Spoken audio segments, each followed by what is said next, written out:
ఆరోగ్యం పట్ల ప్రతి ఒక్కరూ శ్రద్ధ వహించాలి. శారీరక, మానసిక ఆరోగ్యం చాలా అవసరం. సురక్షితమైన తాగునీటిని తీసుకోవాలి. ప్రపంచ ఆరోగ్య దినోత్సవం సందర్భంగా డాక్టర్ అమూల్య సూచనలు.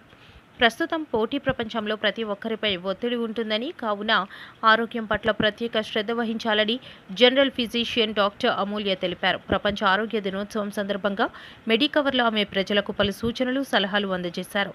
మనిషి శారీరకంగా, మానసికంగా దృఢంగా ఉన్నప్పుడే సంపూర్ణ ఆరోగ్యవంతుడవుతారని తెలిపారు. ఈ ఏడాది వరల్డ్ హెల్త్ ఆర్గనైజేషన్ ఆరోగ్యం కోసం కలిసికట్టుగా, సైన్స్కు మద్దతుగా, విజ్ఞానానికి అండగా నిలబడదామన్న నినాదంతో ముందుకు సాగుతుందన్నారు. మార్కెట్లో, సోషల్ మీడియాలో చెప్పే అపోహలు నమ్మొద్దని చెప్పారు. 3 నెలల్లో 10 కేజీల బరువుని తగ్గించేస్తాం, ఏడాదిలో క్యాన్సర్ని నయం చేస్తాం వంటి అపోహలు నమ్మి ప్రజలు మోసపోవద్దని సూచించారు. శాస్త్రీయతతో కూడిన వైద్య సేవలపై మాత్రమే నమ్మకం ఉంచాలని సూచించారు. మనిషి ఆరోగ్యంగా ఉండాలంటే చుట్టూ ఉన్న పరిసరాలు కూడా పరిశుభ్రంగా ఉండాలని తెలిపారు. స్వచ్ఛమైన తాగునీటిని తీసుకుంటూ ప్రతిరోజు వ్యాయామం, యోగా, ధ్యానం, నడక వంటి వాటికి ప్రాధాన్యత ఇవ్వాలని చెప్పారు. పరిశుభ్రత లేని తాగునీటిని తీసుకోవడం వలన డైరీ ఆ వ్యాధి బారిన పడే అవకాశం ఉందని, ప్రతిరోజు కాచి వడబూచిన వాటిని తీసుకోవాలని చెప్పారు. ముఖ్యంగా అపరిశుభ్ర వాతావరణంలో తయారు చేసే శీతల పానీయాలను తీసుకోవద్దని, జాతర, పండుగల్లో విక్రయించే తినుబండారాలు, శీతల పానీయాలు ద్వారా అనారోగ్యం పాలయ్యే అవకాశం ఉందని చెప్పారు. సమతుల్యమైన ఆహారం తీసుకోవడం ద్వారా ఆరోగ్యాన్ని పరిరక్షించుకోవచ్చని అన్నారు. సేంద్రియ ఎరువులతో తయారు చేసిన ఆహార ఉత్పత్తులను తీసుకోవడం ద్వారా అనేక వ్యాధులు, రుగ్మతులను దూరంగా ఉండవచ్చునని చెప్పారు. ఆరోగ్యమే మహాభాగ్యమన్న నానుడి నిజం చేస్తూ ప్రతి ఒక్కరూ ఆరోగ్యంపై ప్రత్యేక శ్రద్ధ తీసుకోవాలని డాక్టర్ అమూల్య ప్రపంచ ఆరోగ్య దినోత్సవం సందర్భంగా సూచించారు. అందరికీ ఆరోగ్యం పట్ల అవగాహన కోసం every year WHO world health organization అనేది April 7th world health day celebrate చేస్తుంది. ఎవ్రీ ఇయర్ WHO ఒక థీమ్తో ముందుకు వస్తుంది. ఈ ఇయర్ థీమ్ ఏంటంటే together for health, stand for science. So దీని అర్థం ఏంటంటే లెట్ మీ ఎక్స్ప్లెయిన్.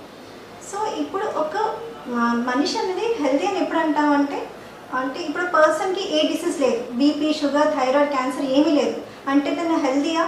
కాదు. ఒక పర్సన్ ఫిజికల్గా, మెంటల్గా సంపూర్ణంగా హెల్తీగా ఉంటేనే తనకి హెల్తీ అంటాం. సో ఒక పర్సన్ హెల్త్ అనేది ఒక ఇండివిజువల్ మీద కానీ, ఒక డాక్టర్ మీద కానీ, ఒక హాస్పిటల్ మీద కానీ, ఒక ఆర్గనైజేషన్ మీద కానీ డిపెండ్ అయ్యింది కాదు. ఇది ఒక మల్టీ డిసిప్లినరీ అప్రోచ్. అంటే మనం హెల్తీగా ఉండాలి అంటే చుట్టుపక్కల ఎన్విరాన్మెంట్ హెల్తీగా ఉండాలి, పొల్యూషన్ ఫ్రీగా ఉండాలి, మనం అంటే హెల్తీ ఫుడ్ తినాలి, రెగ్యులర్గా ఫిజికల్ ఎక్సర్సైజ్ చేయాలి, తాగి వాటర్ స్వచ్ఛంగా ఉండాలి. ఇప్పుడు చూడండి, మనం రీసెంట్గా చాలా వరకు డైరియా కేసులు చూస్తున్నాం. అంటే పొల్యూటెడ్ వాటర్లో చేసిన, అంటే పొల్యూటెడ్ వాటర్ తాగిన, రీసెంట్గా బాదాం మిల్క్ తాగి చాలామంది డైరియా వచ్చింది. సో మనం తాగే వాటర్ కూడా స్వచ్ఛంగా ఉండేలా చూడాలి. మనం తినే ఫుడ్ కూడా, అంటే అగ్రికల్చర్ ప్రొడక్ట్స్, ఫర్టిలైజర్ ఫ్రీ అయి ఉండాలి, ఆర్గానిక్ ఫుడ్స్ మనం తీసుకుంటూ ఉండాలి. At the same time mental health కూడా చాలా ఇంపార్టెంట్. అంటే మనం రెగ్యులర్గా యోగా కానీ, ధ్యానం కానీ, ఎక్సర్సైజెస్ కానీ, వాకింగ్ అవన్నీ చేస్తూ ఉండాలి. చేస్తేనే మనం హెల్తీగా ఉంటాం. ఇంకా నెక్స్ట్ కాన్సెప్ట్ ఏంటంటే స్టాండ్ ఫర్ సైన్స్. ఇది WHO ఎందుకంటుంది అంటే thanks to the social media. ఈ సోషల్ మీడియా వల్ల ఏంటంటే చాలా వరకు మిస్ఇన్ఫర్మేషన్ అనేది జనాల మధ్యలోకి చాలా ఫాస్ట్గా స్ప్రెడ్ అవుతుంది. అంటే ఎలా అంటే, మీరు వెయిట్ తగ్గాల, ఈ చిట్కాలు పాటించండి, వారం రోజుల్లో 10 కేజీలు వెయిట్ లాస్ అవుతారు, ఈ చిట్కాలు పాటించండి, షుగర్ రాదు, వచ్చినా మందులు వాడక్కర్లేదు, క్యాన్సర్ రాదు, క్యాన్సర్కి ఈ చిట్కాలు పాటిస్తే తొందరగా తగ్గిపోతుంది అని చాలా వరకు ఫేక్ ఇన్ఫర్మేషన్ అనేది సోషల్ మీడియాలో స్ప్రెడ్ అవుతూ ఉంటుంది. సో మనం ఇవన్నీ నమ్మకూడదు.